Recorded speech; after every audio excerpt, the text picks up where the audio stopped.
kid, I used to enjoy my life and I wanted to be independent and different.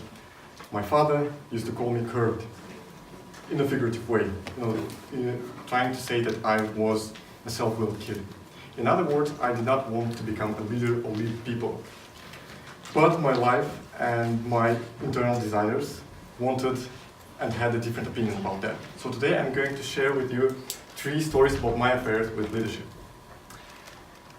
First time I got familiar with the leadership, it happened when I was at school, and my class teacher told me that we were supposed to elect a new head of class, aka Starosta.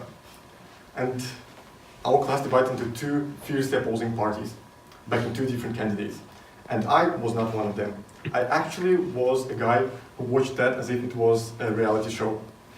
But after a few debates and after a few fights, I found out that they were trying to elect me as the new head of class. And in a few minutes' time, I saw me being elected on all hands. It was a pleasure moment, and I was really happy about that. But they elected me not because of my talents and skills. They elected me because of my personality, and because I was the only person who did not choose a side. In other words, they elected me as a crisis manager.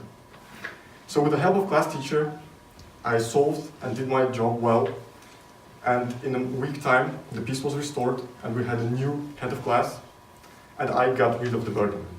This story taught me that I had some abilities of negotiation, and I was actually a diplomat in the sense of my personality. And also I felt that people did believe and trust in me more than I did in myself.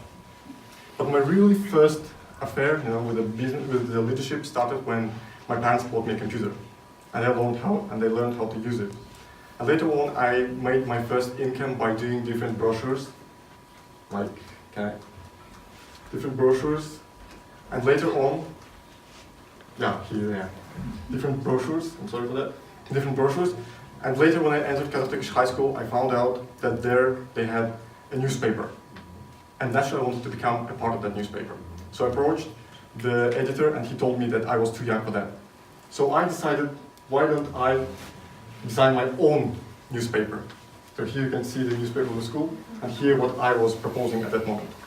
2 years later, the editor graduated, and I became not just part of that newspaper, I became the editor of that newspaper. I was really excited, and I thought, wow, it's going to be a thing. But it was a total failure. The reason was that I was too young, and I was not able to communicate my vision to my classmates, and elder students did not take me actually seriously. So at the end of the day, I learned, after this story, I learned that in order to make something happen, you can't be alone. You have to have a team. I learned that you should assign right people with the right tasks. And I learned that it is way easier to motivate people who are already self-motivated.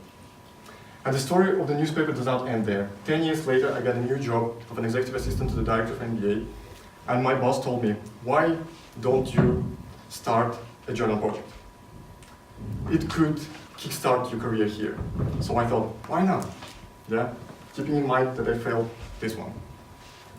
Besides assembling an editorial board and calling for papers, I had 2 main challenges. The first one was to officially register that journal. In order to do that, you had to pass a long, time-consuming and paper-consuming work. But finally, I did that. So here's the proof, if you don't believe me, right? And the second challenge was to design a website which could automatically collect papers and make the communication between editors and authors simpler and easier. So they assigned me and gave me a team of designers and developers, and I made some coffee, bought some cookies, and invited them to a meeting. The meeting went fantastic. We had fun, we laughed, and 2 weeks later, nothing happened. Then I said, what's wrong? And they gave me hundreds of excuses. I said, okay, let's have another meeting. And it went well too. But the result was the same. So I got angry, and I told them, what is wrong with you guys?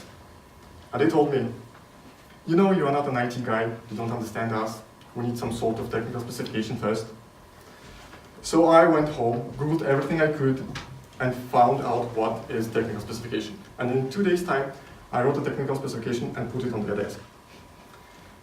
And I'm going to not lie and tell you that it was perfect. It was not. But it built a common ground.